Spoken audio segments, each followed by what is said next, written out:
वडूद जिल्हा सातारा येथील कृष्णाकाठी श्री शकुंतलेश्वर मंदिर. सातारा शहरापासून हाकेच्या अंतरावर असणारे गाव वडूद छत्रपती शिवाजी महाराज यांच्या पदस्पर्शाने पावन झालेल्या भूमीतील ऐतिहासिक भूमी असलेल्या या श्री शिवशंकराच्या मंदिराकडे दरवर्षी श्रावण मासात भाविकांच्या रांगा लागलेल्या असतात. निसर्गरम्य वातावरणात कृष्णेच्या तीरावर बांधलेल्या या मंदिरासमोरून खळाळून वाहणारी कृष्णा नदी, त्याचप्रमाणे कृष्णेच्या तीरावर सुंदर दडगी रेखीव शकुंतलेश्वराचे मंदिर, अशा नयनरम्य निसर्गसंपन्न वातावरणात असलेल्या या मंदिराची आख्यायिका तिसरा पेशवा बाळाजी बाजीराव पुण्याहून सातारा येथे छत्रपती शाहू महाराज यांच्याकडे मानाची पेशवाईची वस्त्रे सन्मानपूर्वक नेण्यासाठी वडूद मार्गे साताऱ्याला जात असताना वडूद येथे त्यांचा मुक्काम होता. एके दिवशी त्यांना कृष्णा काठावर सुप्रभाती शकून गाडला. त्यावरून त्याच स्थळी त्यांनी 24 ते 30 मे 1758 या 6 दिवसात शकुंतलेश्वर मंदिराची स्थापना केली व पिंडीचा मुख्य गाभारा बांधून नंतर सातारा येथे वस्त्रे आणण्यास गेले. याच त्या शकुंतलेश्वर मंदिराला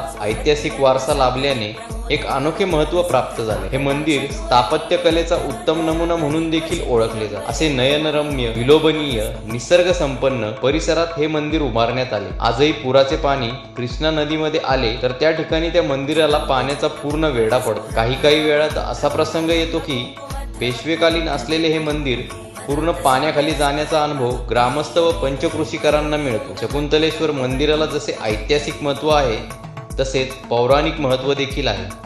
फार वर्षापूर्वी इंद्रदेव गिधाड रूपाने निचूल ऋषींची परीक्षा घेण्यासाठी कृष्णाकाठी आले असता त्यांनी ऋषींना नरमास देण्याची भिक्षा मागितली. ऋषींनी आपल्या मुलांना सांगितले की भगवंताचा स्वर्ग मोक्ष प्राप्त होणारा आनंद आहे. तुम्ही तुमचे मांस या गिधडाला द्या, यावर आम्ही मांस देणार नाही, असे उलट उत्तर मुलांनी ऋषींना दिले. त्यामुळे ऋषींनी मुलांना शाप दिला.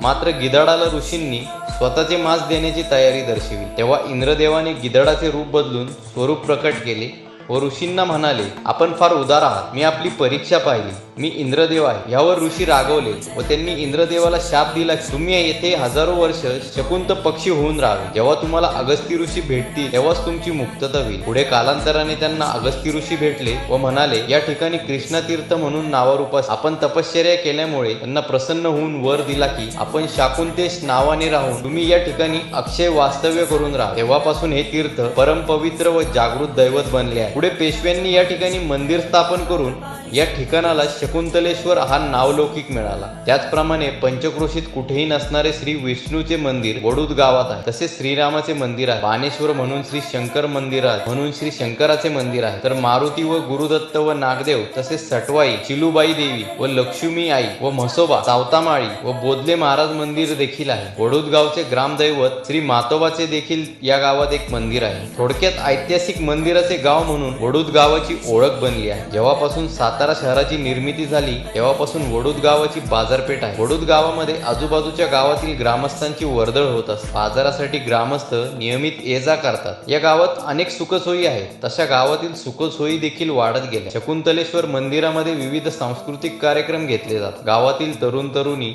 तसेच ग्रामस्थ अत्यंत उत्स्फूर्तपणे या कार्यक्रमात मोठ्या उत्सवाप्रमाणे सहभागी होतात. दिवाळीत प्रत्येकाच्या घरात दिवा असतो. मात्र या मंदिरात ग्रामस्थांनी एकत्र येऊन सामूहिक पद्धतीने दीपोत्सव साजरा करण्याची संकल्पना पुढे आली. वडूद येथील श्रीमंत छत्रपती उदयनराजे भोसले मित्रमंडळाचे अध्यक्ष मदन भीमाजी सावळे यांच्या संकल्पनेतून 2012 सालापासून दीपोत्सव साजरा करण्याची परंपरा सुरू करण्यात आली. ही परंपरा अखंडित ठेवण्याचा मानस आहे. पुढील पिढीनेही यामध्ये खंड न पडता दरवर्षी आनंदाने दीपोत्सव साजरा करावा असा मनोदय मदन साबळे यांचा आहे. त्यामुळे तेव्हापासून प्रत्येक वडूदवासीय प्रकाश वाटेने आपला प्रवास करत आहे असे मानण्यास हरकत नाही. तर कित्येकांचे जीवनच प्रकाशमय झाले आहे. साबळे यांनी दीपोत्सवाची प्रतिमा खासदार श्रीमंत छत्रपती उदयनराजे यांना भेट दिली. मदन साबळे यांनी सुरू केलेल्या उपक्रमाचे खासदार श्रीमंत छत्रपती उदयनराजे भोसले यांनी कौतुक केले व मदन साबळे यांची पाठ थोपटून त्यांना या उपक्रमात सदिच्छा दिल्या.